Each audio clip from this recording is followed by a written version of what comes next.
দল মত নির্বিশেষে কোরআনের অনুষ্ঠানে আখিরাতের পুঁজি তৈরি করার জন্য যারা এসেছি বলেন আলহামদুলিল্লাহ।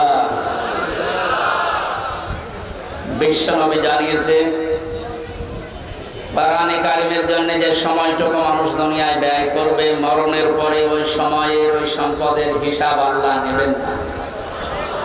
হাদিস অনুযায়ী আমরা যদি আমল করতে পারি, আমাদের জীবন, আমাদের সম্পদ দুনিয়াতে যতটুকু পেয়েছি এটা যেন কোরআনের পেছনে ব্যয় হয়। বিশ্বনবী বলেন মান কোরআন কোরআনা ফাস্তাযহারাহু ফাহাল্লা হালালাহু ওয়া হারামা হারামাহু আদখালাহুল্লাহুল জান্নাহ ওয়া শাফাআহু ফি আশারাতিন মিন আহলি বাইতিহি কুল্লুহুম ক্বাদ ওয়াজাবাত লাহুন নার। ইবনে মাজাহ শরীফের হাদিস। অনেক আলেম এখানে বসে আছে, শব্দের দিকে খেয়াল করেন। আল্লাহ পাক বলেন, বিশ্বনবী মুহাম্মদ রাসূলুল্লাহ আমাদেরকে জানিয়েছেন এটা মান ক্বারাআল কুরআনা, যে ব্যক্তি আল্লাহর এই কোরআন পড়ে। কোরআন পড়া বলতে আমরা চারটা বিষয় বুঝি। শুদ্ধ করে পড়া, এর মর্ম মানে বোঝা, এর উপর নিজের জীবনকে সেট করা, আর এইটা মানুষকে মানার মতো পরিবেশ তৈরি করে দেওয়া। কোরআন পড়া বলতে কয়টা বিষয় পেলাম? আপনি এবার মিলান তো, আপনি আসলে কোরআন পড়েন কিনা।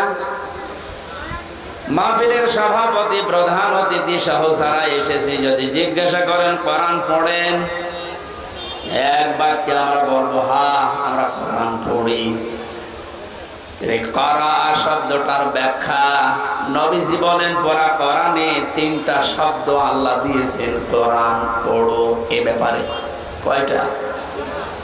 এটা ক্লাস চলছে এখন, জবাব দেবেন ছাত্রের মতো। এটা স্কুল এবং কলেজ না। এখানে যারা আছেন অন্তত শিক্ষিত মানুষগুলো ছাত্রের মতো জবাব দেবেন। করা রাতালা তালাওয়া তিনটা শব্দ আছে কোরআন পড়ার ব্যাপারে। তিনটার ব্যাখ্যা হচ্ছে কেউ যদি কোনো বিষয় পড়তে চায় সে যেন শুদ্ধ করে পড়ে। কি করে? অশুদ্ধ পড়লে অর্থ পাল্টিয়ে যাবে। এখানে অনেক মানুষ এমন বসে আছে নামাজে দাঁড়ালে পড়ে ইযা জাআ নাসরুল্লাহি ওয়াল ফাত, হয়েছে?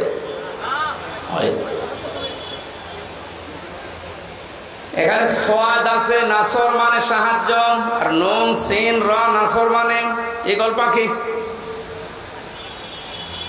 আপনি যদি মুখটা গোল করে শুদ্ধ করে উচ্চারণ না করেন অর্থ আকাশ পাতাল পাল্টিয়ে যাবে। আল্লাহ পাক বলেন ইযা জাআ নাসরুল্লাহি ওয়াল ফাত, হে নবী আল্লাহর সাহায্য যখন আসবে আপনি তখন বিজয় দেখতে পাবেন। যদি মুখটা গোল না করে সিন দিয়ে উচ্চারণ করেন অর্থ হয়ে যাচ্ছে হে নবী যখন শকুন আসবে, ঈগল পাখি আসবে তখন আপনি বিজয় পাবেন। হয়েছে? এজন্য শুধু কোরআন শরীফ না, দুনিয়ার যে কোনো বিষয় কেউ যদি পড়তে চায় এর হক আদায় করে সঠিকভাবে চারটা বিষয় তাকে মানা লাগবে। এক নম্বরে ওটা পড়া লাগবে শুদ্ধ করে। কি করে? এটা তো আমি বানালাম নাকি? কোরআনে কারীম জানিয়েছে ওয়ারাত্তিলিল কুরআনা তারতিলা, হে নবী আপনি কোরআন পড়বেন শুদ্ধ করে স্পষ্টভাবে থেমে থেমে। প্রধান অতিথি সহ যারা এখানে আছেন নবীজির এই হাদিসের প্রথম অংশটা আমরা একটু মিলাই আমাদের জীবনে। নবীজি জানিয়েছেন যে ব্যক্তি কোরআন পড়ে, আপনি তো বলছেন আমি কোরআন পড়ি, তাহলে এটা শুদ্ধ করে পড়া লাগবে আপনাকে। আমি আল কোরআন রিসার্চ ফাউন্ডেশনের সদস্য ছিলাম এক সময়। আমি দেখেছি এই দেশের জরিপে 100 জনের 95 জন আল্লাহর কোরআন শরীফ শুদ্ধ করে পড়তে পারে না। এই রিপোর্ট কি খুব ভালো রিপোর্ট? না। এজন্য আহ্বান জানাচ্ছি অন্য ধর্মের লোক এখানে যেহেতু নেই, আমরা সব মুসলিম দাবি করছি, আমাদের জীবনের 1 নাম্বার টার্গেট বানানো লাগবে আল্লাহর এই কোরআন আমরা শুদ্ধ করে পড়ব। 2 নাম্বারের মর্ম মানে বুঝতে হবে। কেন?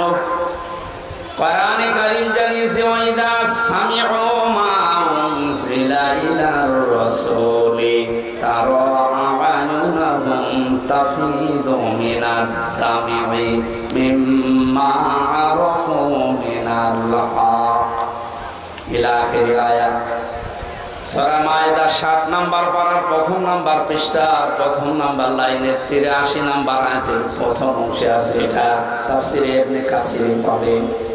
আল্লাহ পাক বলেন, হে নবী, আপনি যখন আমার বান্দাদের সামনে কোরআন পড়বেন, যারা এর মর্মবাণীগুলো অনুধাবন করতে পারে, বুঝতে পারে যে আমি কি বলতে চাই, আপনি দেখবেন তাদের চোখ দিয়ে মনের অজান্তে পানি পড়ছে। কোরআনের আলোচনায় সবার চোখে পানি আসবে না, এটা বোঝার মতো যোগ্যতা আপনার থাকা লাগবে। এখানে কোরআন যদি কেউ হক আদায় করে পড়তে চায়, মাস্ট বি তাকে এটা বোঝার চেষ্টা চালাতে হবে। 4বার আল্লাহ এই ঘোষণা আমাদেরকে কোরআন শোনাচ্ছেন, ওয়ালাকাদ ইয়াসসারনাল কুরআনা লিযিকরি ফাহাল মিন মুদ্দাকির। অবশ্যই আমার এই কোরআনকে আমি বোঝার জন্য, পড়ার জন্য, এটা মানার জন্য সহজ করে দিয়েছি। কেউ কি আসো এখান থেকে শিক্ষা নেওয়ার জন্য? বগুড়াবাসী, আমরা আজকে থেকে আল্লাহর এই আফসোস আর থাকতে দেব না। যতদিন জীবন আছে কোরআন বুঝে মরার চেষ্টা করব ইনশাআল্লাহ। 3 নম্বরে শুধু না, এটা আমাদের বোঝার চেষ্টা চালাতে হবে। ক্লাস চলে বিশ্ববিদ্যালয়ে, আমরা দেখি 40 থেকে 45 মিনিট। আমরা 1 ঘন্টা ক্লাস যদি নেই, 1 ঘন্টা ক্লাস নিলে কমপক্ষে 20 ঘন্টা পড়া লাগে। এটাতে আর কি মারা ক্লাস চলছে নাকি? এক ছাত্র এসে স্যারের কাছে বলছে, স্যার হয় ছুটি দেন নাই আমি গেলাম। ছুটি দেন নাই আমি গেলাম মানে তার রোল নাম্বার কত? 82। 82 মানে ক্লাসে ছেলে মেয়ে কয়টা? 82টা। 82টা ছেলে মেয়ে, ওর রোল নাম্বার কত? খুব ভালো ছাত্র। ওর জীবনে কোনো এম আছে, কোনো উদ্দেশ্য আছে? শুধু আসে, এটা আনন্দ ফুর্তি করে চলে যায়। আপনার কি ওই রকম ছাত্র নাকি? আজকে যখন এসেছেন এই প্রচন্ড গরমে কষ্ট স্বীকার করে, অন্তত 1টা ঘন্টায় যেন কিছু বাড়ি নিয়ে আমল করার জন্য যেতে পারেন। আমি যে শব্দগুলো বোঝাচ্ছি খুব কঠিন কঠিন শব্দ, এতদিন আপনি শোনেননি। কোরআনে কোরআন পড়ার ব্যাপারে কয়টা শব্দ আছে আপনি জানতেন না? তাহলে কোরআন যদি কেউ বলে আমি কোরআন পড়ি, তার শর্ত মানা লাগবে কয়টা? 1 নম্বরে শুদ্ধ করে, 2 নম্বরে বুঝতে হবে, 3 নম্বরে যে বুঝবে ওই বিষয়ের উপরে তার বাস্তব জীবনে আমল করা লাগবে। এটাই ঝামেলা। আমরা জানি না এখানে এমন কেউ নেই যে টাকা ছেড়ে রাখে। যারা টাকা আসে, সুদের এই টাকা নেওয়া হারাম, এ জানে নাকি? হিন্দুও জানে, কথা বলেন না কেন? এটা জানার পরও আমাদের আমল আছে। বলে এই যে 1 বিঘা জমি দেয়, 1 লক্ষ টাকা নেয়, 8-10 বছর এটা চাষ করে খায়, যখন ফেরত দেয় তখন 1 লক্ষ টাকায় ফেরত দেওয়া লাগে। এই সিস্টেম আছে না দেশে? এই নাম কি? এগ্রিমেন্ট। না না, এটা জায়েজ না। জায়েজ আছে খাই খালাসিটা, যেটা আপনি 1 বিঘা জমি দেবেন, 10,000 টাকা নিয়ে নেবেন, ওই খেয়ে দিয়ে 100,000 টাকা ফেরত দেওয়া লাগবে। এই সিস্টেম আছে? আছে, কিন্তু কম। এখন জানে যে এটা লস হবে, এটার ভেতরে আমি নেই। হারামে আরাম বেশি নাকি? ছোট্ট একটা কথা কয়েক সেকেন্ডের ভেতরে বলছি। আমার আরাদান জিকিরি ফাইন্না লাহু মাঈশাতান দঙ্কা। কোরআনে কারীমের সূরা তাহা 124 নম্বর আয়াতের প্রথম অংশে আছে, আল্লাহ পাক বলেন আমার নিয়ম নীতি বাদ দিয়ে, আমার কোরআনের বিধান বাদ দিয়ে যদি কেউ উপায় করে টাকা পয়সা আসবে, চর্ম চোখে দেখবে বহু কিছুর মালিক হচ্ছে, কিন্তু জীবনের এই আয় উন্নতিতে আমি কোনো বরকত রাখবো না। তাফসীরে কাবীরের ভেতরে দমকার ব্যাখ্যা লিখেছে 7টা। এখানে আলেম আছে না? দমকার 1 নম্বর ব্যাখ্যা হচ্ছে পৃথিবীতে আল্লাহর নিয়ম নীতি, আল্লাহর আইন বাদ দিয়ে কেউ যদি উপায় করে, ওই টাকা পয়সা, ওই অর্থ সম্পদের ভেতর থেকে আল্লাহ বরকত তুলে নেয়। 2 নম্বরে ওই মানুষগুলো যখন মারা যাবে, এই অবৈধ সম্পদের কারণে এই মানুষটা বেঈমান হয়ে মরবে। 3 নম্বরে ওই মানুষকে আল্লাহ ওই অবৈধ সম্পদ দুনিয়াতে ভোগ করার সুযোগ দেবে না। এটা যে দেয় না তার বাস্তব মানে দেশে নেই, নাম ধরা লাগবে। কত মানুষ আজ অবৈধ ভাবে উল্টা পাল্টা করে কামাই করে টাকা রাখার জায়গা নেই, ফ্রিজে রাখে, বালিশের ভেতরে রাখে। এটাও হচ্ছে না, বানাচ্ছে বেগম পাড়া। আপনি ভোগ করতে পারবেন না। যদি এগুলো ভোগ করে যেতে পারেন তাহলে কোরআন মিথ্যা হয়ে যাবে। আর আপনার মতো নাফরমানের জন্য আল্লাহ কোরআন শরীফ মিথ্যা করবে। যেন দুনিয়াতে আপনাকে ওই টাকা ওই সম্পদ ভোগ করার সুযোগ দেবে না, এর আগে আপনি পটল তুলবেন। 4 নাম্বারটা একটু ঝামেলা, এটা বাদ যাক। যারা আল্লাহর নিয়ম নীতি বাদ দিয়ে উপায় করেন সুদ ঘুষ, মানুষের উপরে জুলুম করে ফাঁকি দিয়ে অন্যায় ভাবে যেভাবে উপায় করছেন, আপনার মরণে দৃষ্টান্ত সৃষ্টি হবে দুনিয়ায়। পৃথিবী সাক্ষী হয়ে থাকবে আপনার মরণে। এটাও বেশি বলে ফেললাম নাকি? আপনি কি মনে করছেন সব বানালাম একটা একটা করে? না, যেগুলো বলছে সব আমি পড়িয়ে এসেছি। অবৈধ ইনকামের মানুষকে আল্লাহ দৃষ্টান্ত করে রাখে দুনিয়াতে, তার মরণকে ইতিহাস বানিয়ে রাখে। আপনি এমনি টের পেয়েছেন, আমি জানি। এই জন্য আমরা সাবধান হব। জানি সবাই এটা হারাম, কোরআন থেকে হাদিস থেকে পড়েছি, জানার পরও যে লোকটা মানে না, ওর কোরআন পড়া হয়নি। 4 নাম্বারটা, এটা সবচাইতে বড় ঝামেলা এবং কঠিন। নবীজি বলেন কেউ যদি কোরআন পড়ে এ কথা বলে, সে শুদ্ধ করে পড়বে, সে ওইটা বোঝার চেষ্টা চালাবে, নিজে মানবে, এবং এটা মানুষ যেন মানতে পারে সেই ব্যবস্থা করে দেবে। এটা ঝামেলা না? এটা যদি আজ কেউ করতে চান, সে সব চাইতে বড় বিপদে আছে এই বাংলাদেশে।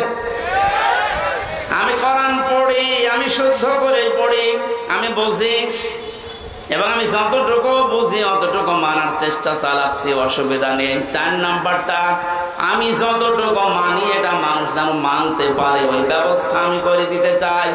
এটা কোরআন পড়ার 4 নাম্বার শর্ত। এই কথা বলছেন না কেন? 4 নাম্বারটা কি সহজ না কঠিন?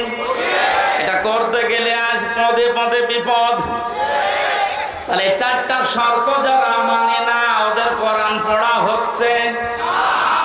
জন্মের পর থেকে এটা শুনেছি, কেউ যদি কোরআনের একটা হরফ পড়ে তার নেকি হয় কয়টা?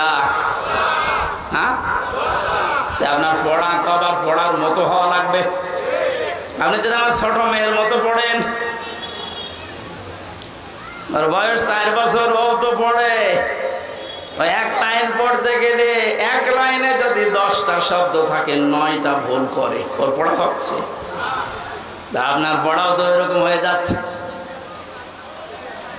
নবীজির হাদিসের প্রথম শব্দ ছিল যে ব্যক্তি কোরআন পড়ে, তার মানে 4টা শর্ত যারা দুনিয়ায় মানতে পারে ওদের পড়া হয়, আর ওদের প্রতিটি অক্ষরে 10টা করে নেকি হয়। দ্বিতীয় শব্দ ছিল ফাস্তাযহারাহু, কোরআন পড়ে শেষ করে দেয় না। যে ব্যক্তি কোরআনকে ইজহার করার চেষ্টা চালায়, যারা আরবি গ্রামার বোঝে, ফাস্তাযহারাহু এই শব্দের ব্যাখ্যা আমি যত পেয়েছি, আধুনিক ব্যাখ্যা হচ্ছে প্রকাশ করা, ইজহার করা, দাঁড় করানো, স্পষ্ট করা, কায়েম করা, বিজয় করা। কোরআন যারা পড়বে ওই 4টা হক অনুযায়ী এবং কোরআনকে বিজয়ী করার জন্য যারা চেষ্টা চালাবে, এই সংখ্যা বাংলাদেশে কম না বেশি? কম। একটা জরিপ পেয়েছিলাম, এই দেশের 100 জনের 15 জন মানুষ শুধু মন থেকে চায় যে কোরআনে কারিমে দেশে এটা বিজয়ী হোক, আর বাকি 100 জনের 85 জন শুধু টানা নানায় আছে।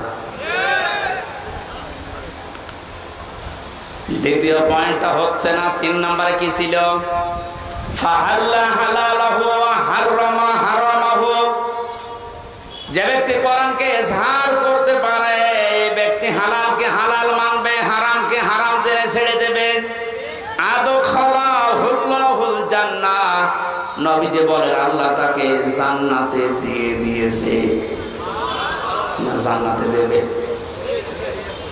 হ্যাঁ, দিয়ে দিয়েছে। শব্দটার দিকে আমি খেয়াল করে চিন্তা ভাবনা করেছিলাম, নবীজি অতীতের শব্দ বললেন কেন? এটা পাস্ট, এটা মাজি। আদখালা ইউদখিলু, নবীজি মোজারে দিতে পারতেন, মাজি দিলেন, অতীতের পাস্ট দিয়েছেন কেন? তার মানে পরিবার, সমাজ এবং রাষ্ট্রে যদি কোরআন বিজয় থাকে, ওখানে হালালকে হালাল মানা আর হারামকে হারাম জেনে ছেড়ে দেয় সহজ। যে সমাজে, যে দেশে কোরআন বিজয় নেই, ওখানে হালালকে হালাল জানার পর আপনি মানতে পারবেন না। হারামকে হারাম জানার পর আপনি ছেড়ে দিতে পারবেন না। নাকি জায়গাগুলো দেশে নেই?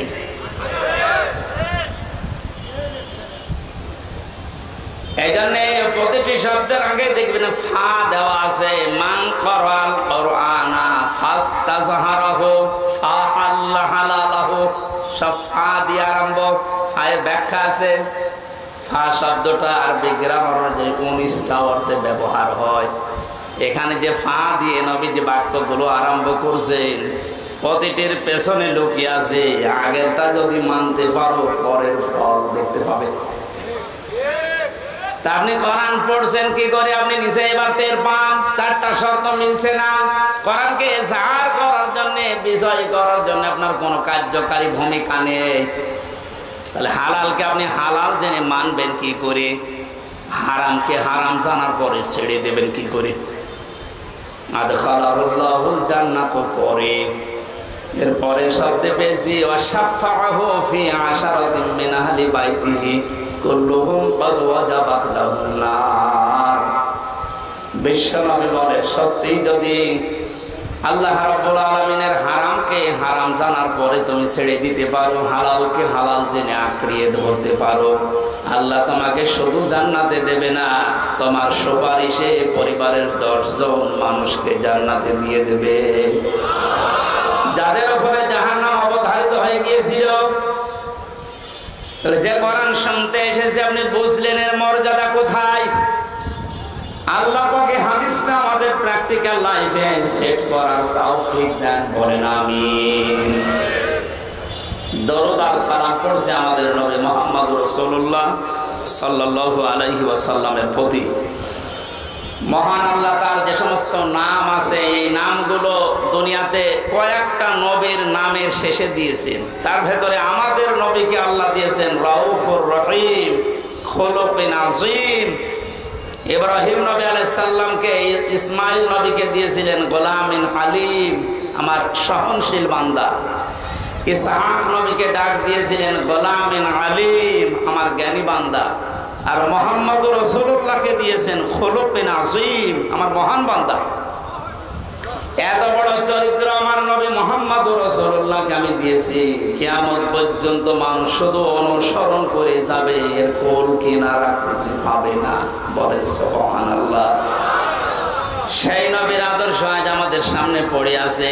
জন্ম থেকে মৃত্যু পর্যন্ত তাকে বাদ দিয়ে আপনি কাকে আদর্শ মেনে চলেন? আপনার বিবেককে প্রশ্ন করেন। আল্লাহর ঘোষণা দেওয়া একটা আদর্শ আছে দুনিয়ায়, কয়টা? বলেন বলেন।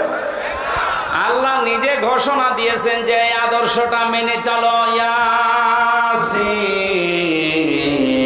ওয়াল কুরআনিল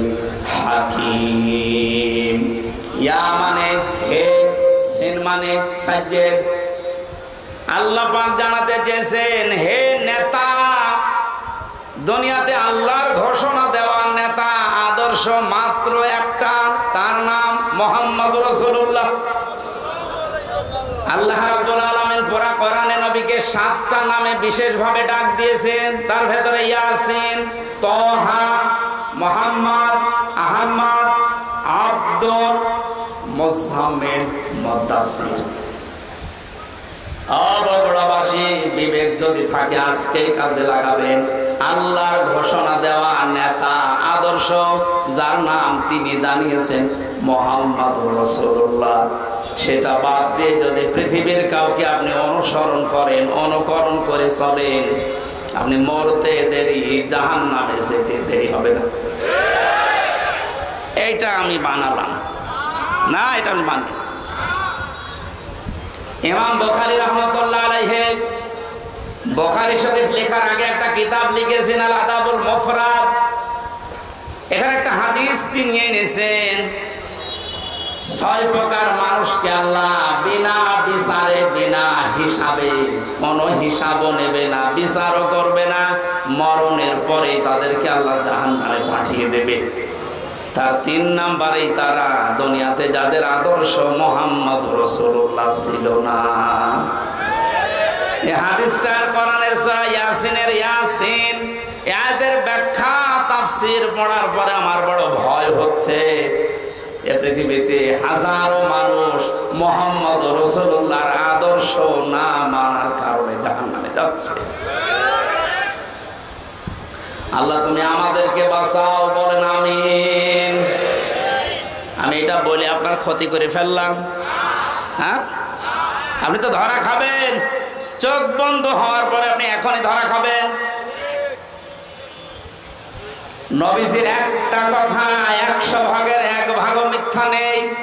যাদের আদর্শ এখনো ঠিক হয়নি, মুহাম্মদুর রাসূলুল্লাহ বাদ দিয়ে অন্য কাউকে যারা মেনে চলছেন, এখনই তওবা করে পরিবর্তন হবেন। আপনার কোনো হিসাব নেই, বিচার নেই, আপনি মরে গেলেই বিনা হিসাবে, বিনা বিচারে জাহান্নামী। আল্লাহ তুমি আমাকে সহ যারাই আমরা এসেছি এটা বুঝে মানার তৌফিক এখনই দান করো। আরো জোরে বলেন।